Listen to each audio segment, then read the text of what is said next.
Well, winter is over, spring's here. It's really coming down outside today. Maybe you can even hear the rain tapping on my window over there. But I thought it was time to do a little book haul. Uh, I know a lot of booktubers do book hauls every month, but I just don't accumulate that many books in a month's time. So I'm going to do them quarterly. So this one is, from the quarter of the year since my last book haul, which I did just before Christmas.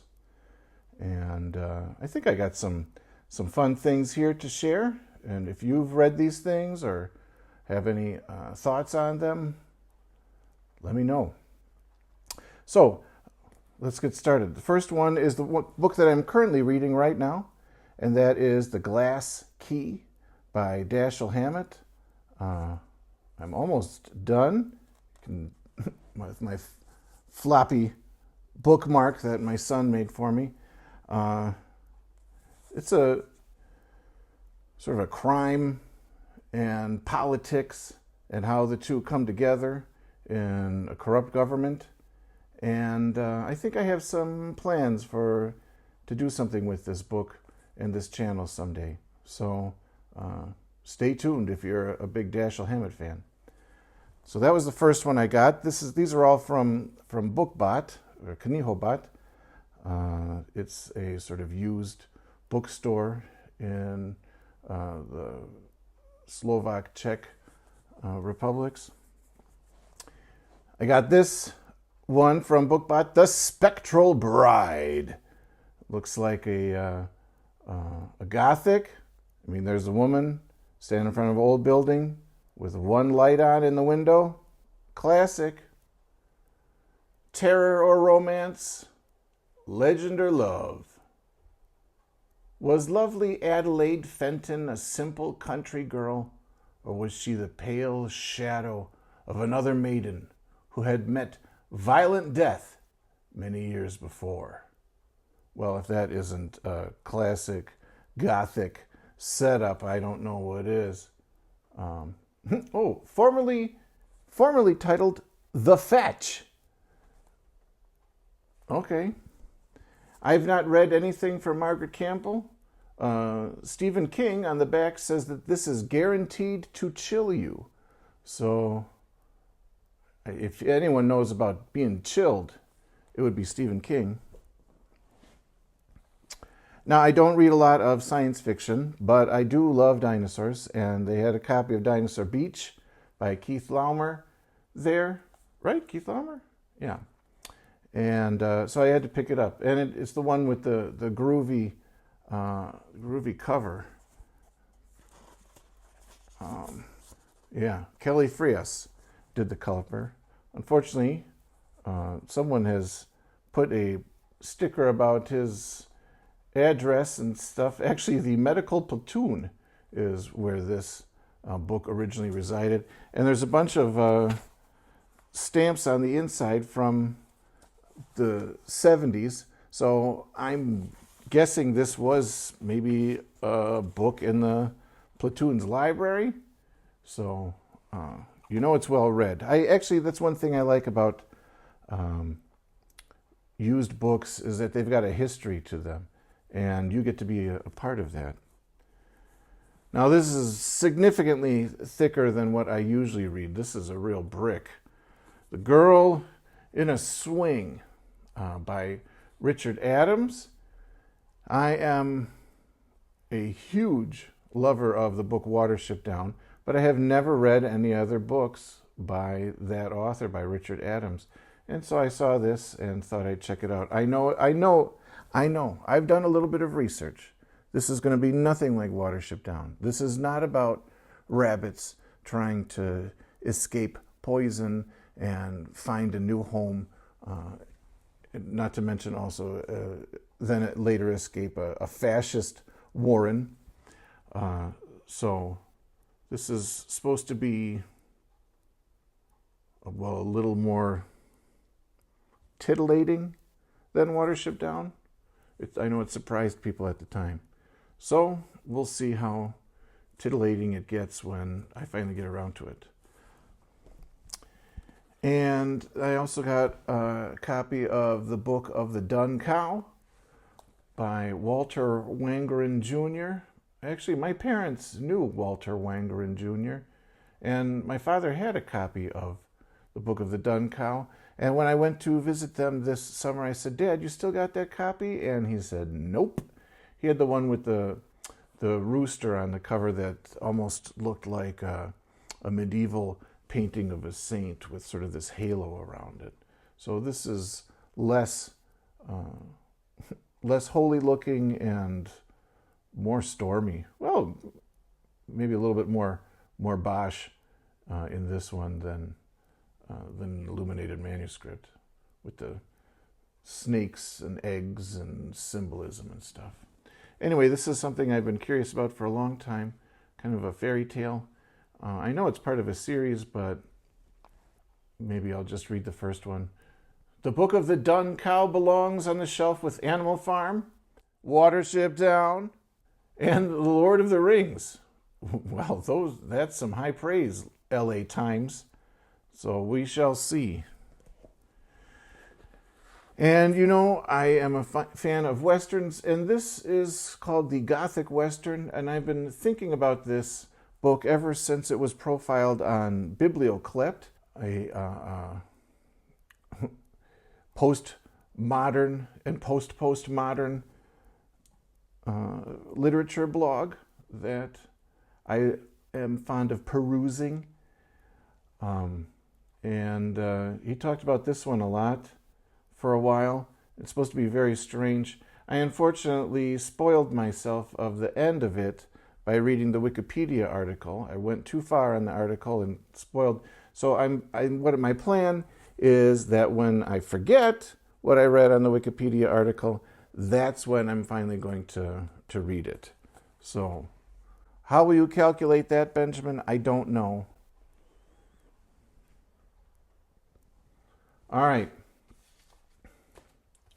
Next stack of books. These were not from BookBot, but these were from Canada, from Attic Books, and they sent me this cute little bookmark with a bunch of famous mystery novels on the back. I've read at least one, so that was nice of them. I wonder if they gave it to me because a lot of these books that I bought are mystery and crime. There's some Westerns in here too. Actually, there's really only a couple crime books. Well, let's take a look. I usually try and buy from Europe because that's where I am right now, but the shipping from Canada was relatively inexpensive from this place, so I ordered from Attic Books. So first I got a graphic Western. I like graphics.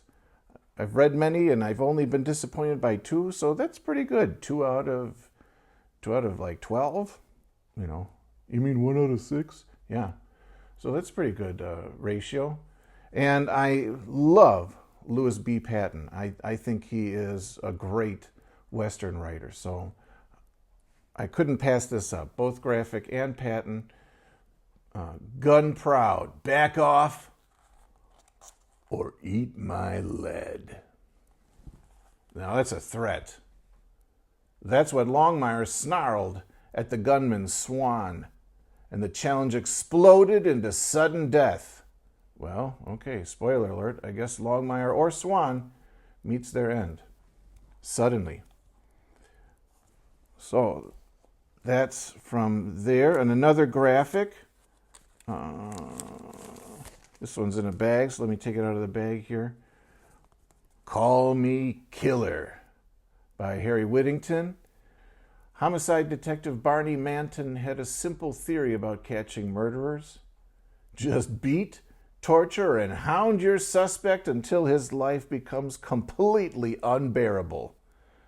Interesting technique for your hero. I wonder if that's him here out in the rain. Not actually peeking through the window, but turning around because something has startled him as he's trying to get into this window. Not to mention the woman who is dropping, I don't know what she's dropping. Her purse, a watering can, a pitcher. Maybe he's trying to sneak into the kitchen. We'll see. Barney Manton. Here's another graphic western. Gunmaster. These guns say die. He knew but one road, the way of the gun-born. He knew but one creed, the law of the bullet. He carried 6 dead men in each of his guns and a star for himself to live by. The grass is always greener on the other side of hell. Woof. I gotta say, I like the colors on this.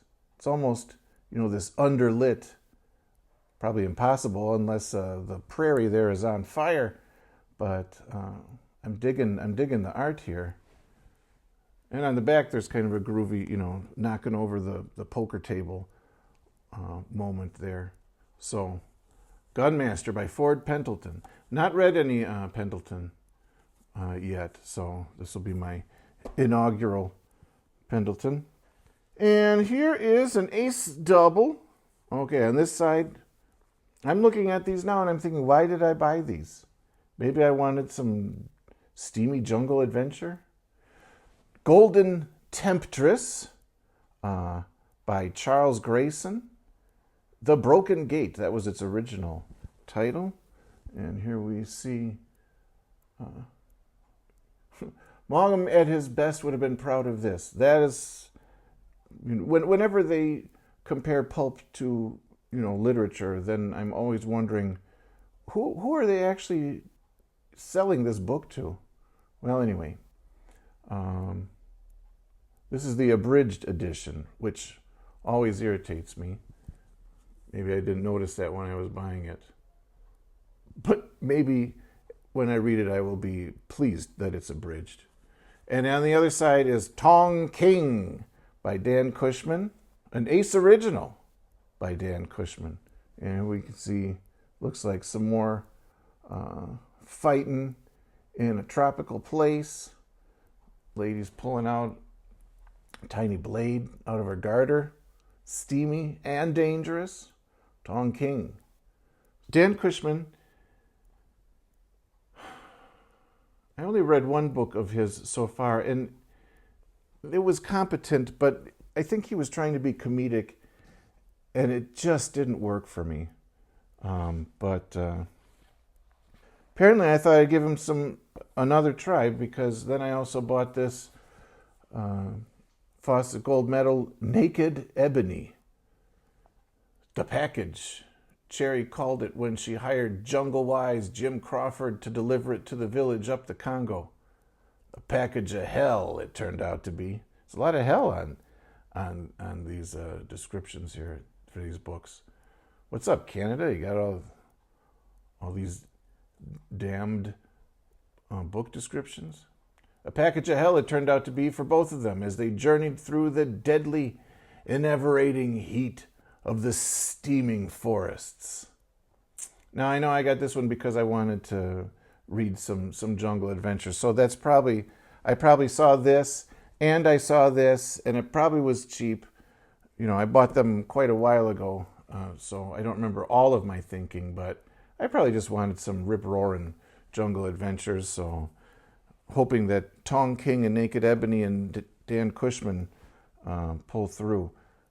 He has a reputation for the sort of jungle adventure pulps, so more so than that Native American comedy that I read, the name of which I'm forgetting. I'll probably pop up a picture right here. I'll pop it up there in post. Charles Williams, Go Home, Stranger. A celebrated actress steps out of a shower and finds her husband murdered on the floor of their hotel room. It's a lousy way to start the day. A beautiful key witness takes it on the lam for no apparent reason. An inconspicuous fishing boat mysteriously explodes in a Gulf Coast harbor, blowing to shreds 2 men who could never be identified. The only explanation was a man named Rupert Conway, who had disappeared from the face of the earth, or maybe was 6 feet under it, or perhaps never actually existed at all. I've read a couple of Charles Williams. I read Hill Girl. That, I believe, is his first book. And it's sort of one of those hillbilly romances. And then I read one of his more noir. The guy descends into evil and,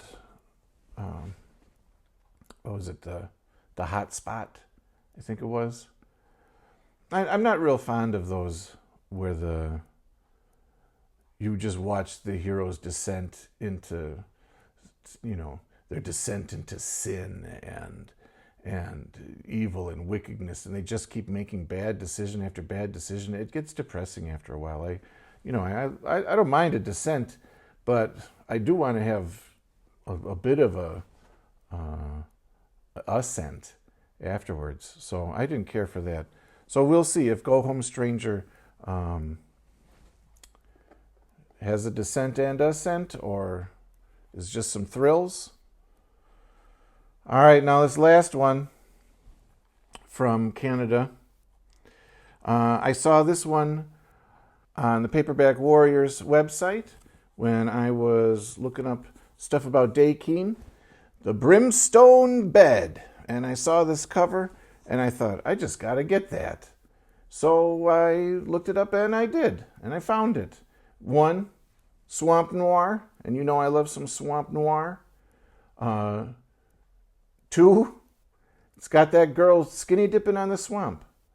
There's got to be some kind of a cliche, of the Swamp Noir always has a girl skinny dipping on the front. I should make like a YouTube short of all the covers of swamp pulp that involves a nude woman, put some like some hair metal behind it,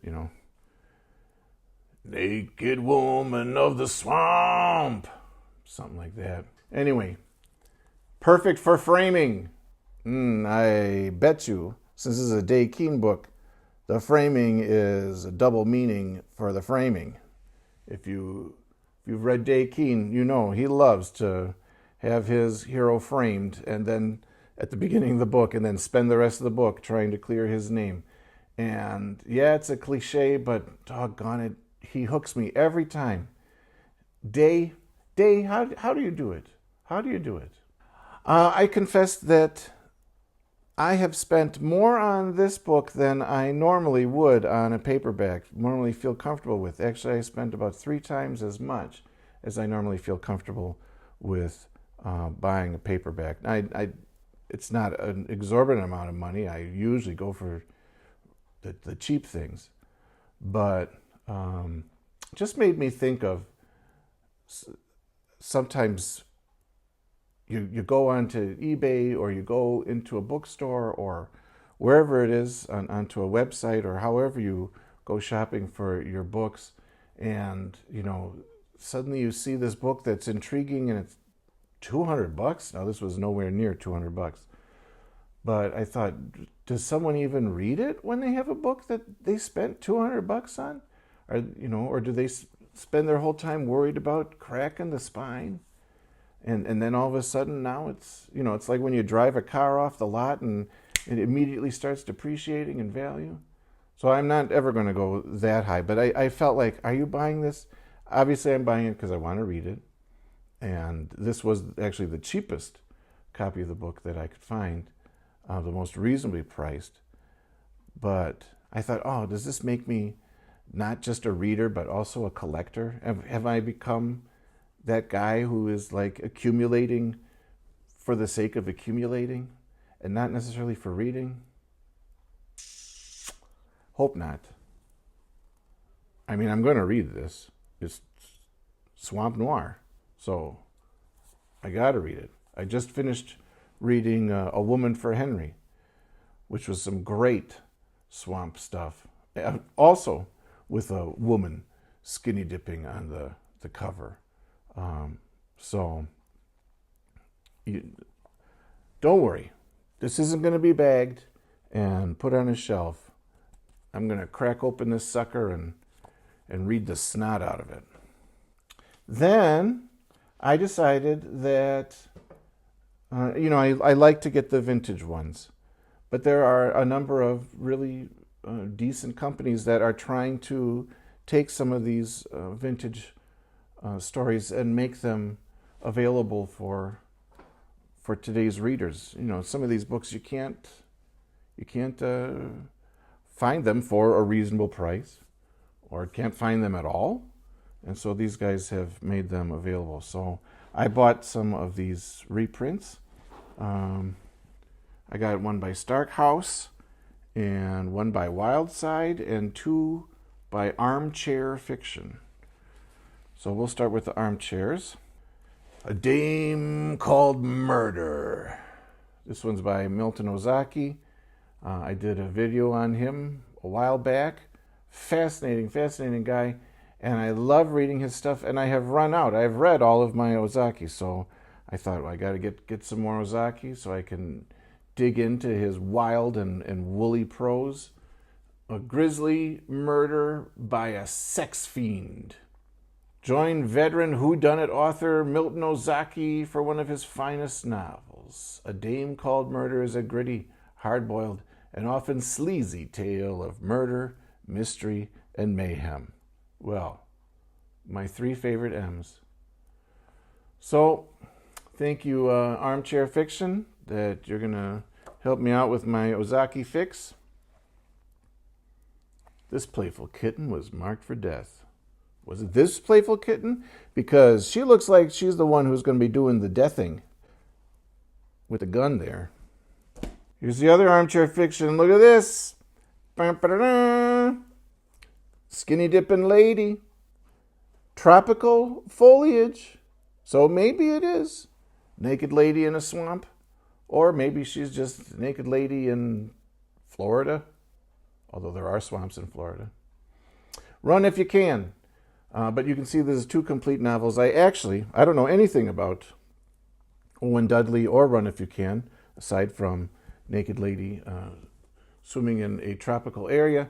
Actually, it was the Ozaki here, The Scented Flesh, which is a title that makes me very uncomfortable. The Scented Flesh. Maybe it just means perfume, but I'm one of those guys, I don't really even like perfume.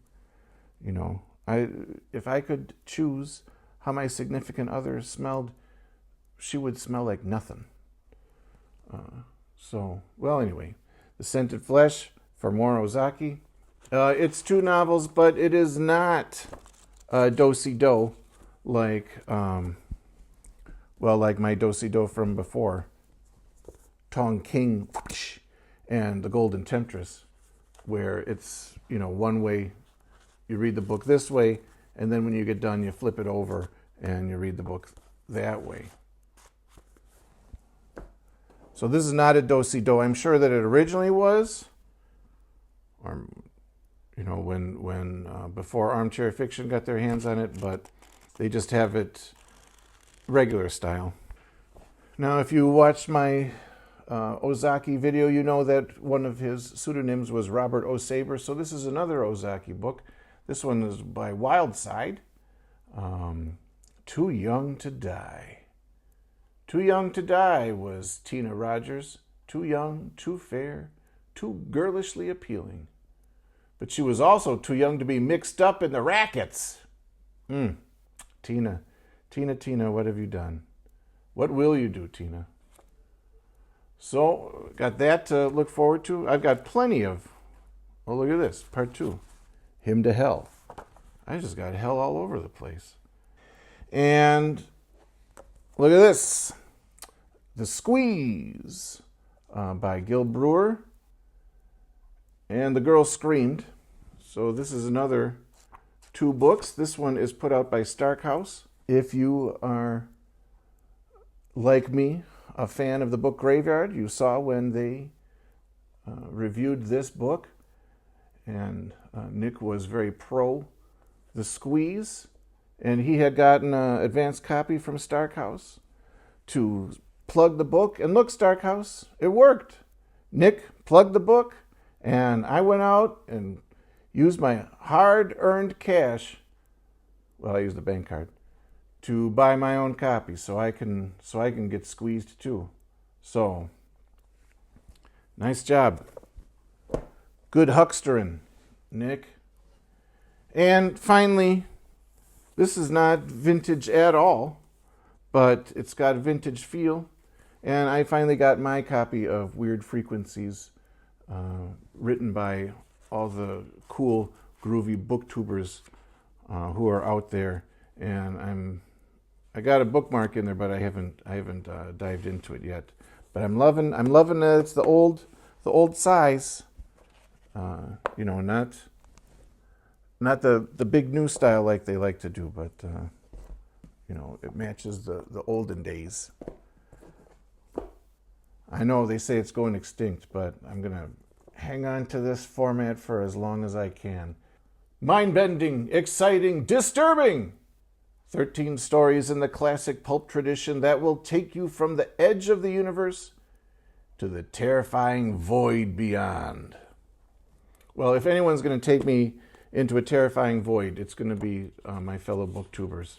I'm very curious to see what kinds of adventures they concocted. So that's it for this journey through a book haul. Thanks for joining me. Have you read any of these books? Are you familiar with their authors? Is there another naked lady in the swamp cover that I need to get? That makes me feel so prosaic that all you got to do is throw a naked lady skinny dipping in the bayou, and Benjamin's going to pick up that book, because clearly he is just a degenerate sucker. Well, we all have our foibles, right? Anyway, love to hear from you. Leave a comment below about any of these books or any of these authors or any of these things. Or maybe even you want to talk about how much you've spent on a book. Did you ever have buyer's remorse, like you spent a little bit more change than you wanted to on a book and got home and immediately started to regret it?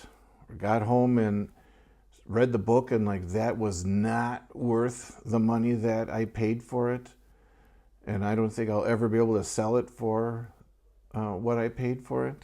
Let me know. Tell me everything. So until the next video, I hope you have some happy reading ahead of you. It certainly seems like I do here. Got a big old stack. And I'll see you next time.